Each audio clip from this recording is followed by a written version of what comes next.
This is a weekly summary of interesting news that is relevant for my distributed systems lecture at the Eastern University of Applied Sciences in Switzerland. My name is Thomas Bocek, and today we will discuss 4 topics. The first topic is the following here. This article reports on supply chain attack against the popular Python package LiteLLM on the PyPI repos. LiteLLM is an open source library that acts as a universal proxy for over 100 large language model APIs, and it gets around 95 million downloads per month. The attack chain started with the compromised Trivy. This is an open source security scanner. LiteLLM used Trivy in its CI/CD pipeline without pinning the version. The compromised Trivy stole the PyPI publishing token for the CI environment. With that token, the attackers published backdoored versions directly to PyPI, bypassing the normal release process. The malicious code was not in the GitHub repository at all. The payload was a 3-stage attack. First, a credential harvester that collected SSH keys, cloud tokens, Kubernetes secrets, crypto wallets, and environment files. Second, if the infected machine had access to a Kubernetes cluster, the malware used it to spread to every other machine in that cluster. Third, a persistent backdoor that connected to a remote server for additional payload. One of the malicious versions added an extra trick. It installed a file that caused the malicious code to run on every Python invocation, even if LiteLLM was never important. And this actually had a bug. It created a fork bomb that crashed machines, which is how the compromise was first discovered.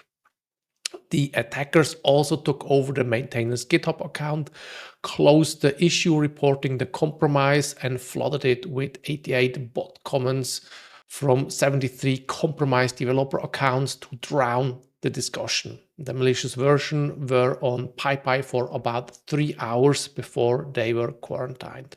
And one important detail, users running LiteLLM through the official Docker image were not affected. The Docker deployment pins dependencies and does not pull from PyPI dynamically. On the Hacker News discussion, several developers pointed out that this is exactly why you should use build artifacts and containers instead of running live pip or UV installs in production. Others noted that even inside a container, the blast radius is smaller because you typically don't mount all your credentials into the image. The next topic, it's the following here. This article is a proof of concept showing that the classic game Doom can be stored and launched entirely through DNS records. DNS is the system that turns domain names into IP addresses, and it also supports text records, small text fields like for email verification, SPF, or DMARC information. But actually nobody is forced to validate what you put in there, so you can store anything. And the author took the Doom game engine and its assets, compressed them, base 64 encoded the binaries, split them into chunks, and uploaded each chunk as a text record.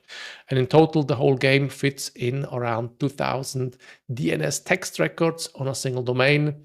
And a shell script can query all those records, reassemble the data in memory, and run the game. Now, I don't think it's a good idea, but I have a slide here in the very first lecture about software bloat, how modern web pages are often larger than the original Doom game, and how Electron apps consume gigabytes of RAM. And this article puts that into perspective. The entire game with its assets fits into 2000 DNS records and roughly around 3 megabytes. Meanwhile, many modern applications use order of magnitude more resources to do far less. And it's a good reminder on how bloated software has become. The third article, it's the following article here. This article is about a company that used AI to write a core dependency from scratch. They run a data pipeline in Go that evaluates JSON-8 expressions. That's a library they also use. It's a query language for JSON, and they have billions of events. And they use the JavaScript implementation, and they also run a fleet of Node.js pods on Kubernetes and call them over RPC for every event. And that cost them around $300,000 per year in compute. One engineer used AI to rewrite the entire JSON-8 implementation in Go in 7 hours, spending $400 in tokens. And this resulted in a massive speed up on simple expressions by eliminating the RPC overhead entirely. And the whole Node.js fleet was removed, saving them around $500,000 a year. The article is a bit sketchy, and I read the comments, and the comments, they questioned why this architecture was tolerated for so long.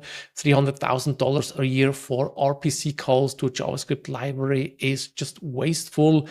And other mentioned that there are existing Go implementations of JSON-8 that already exists but were not mentioned.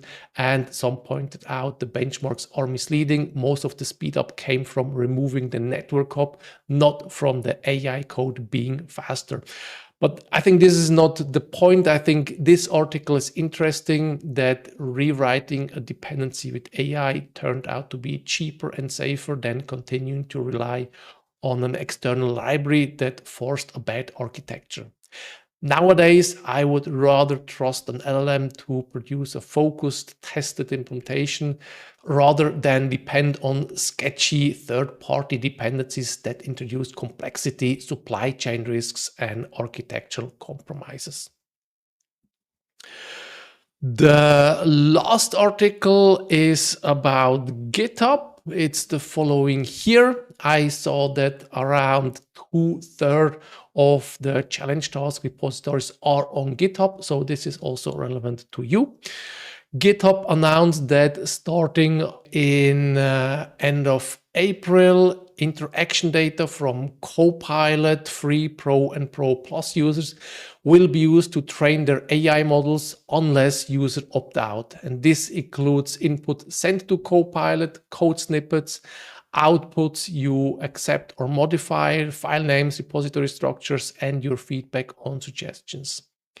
The setting is enabled by default. Users who previously opted out of data collection for product improvement keep their preferences. Everyone else needs to manually disable it in their GitHub settings under the privacy section. And I saw negative feedback around the opt-out approach and pointing out that presenting the toggle as a feature with enable disable labels is a dark pattern designed to create fear of missing out. And I disabled all of it. If you can't be honest and upfront about it and instead hide it behind dark patterns and opt out defaults, I don't trust you with my data.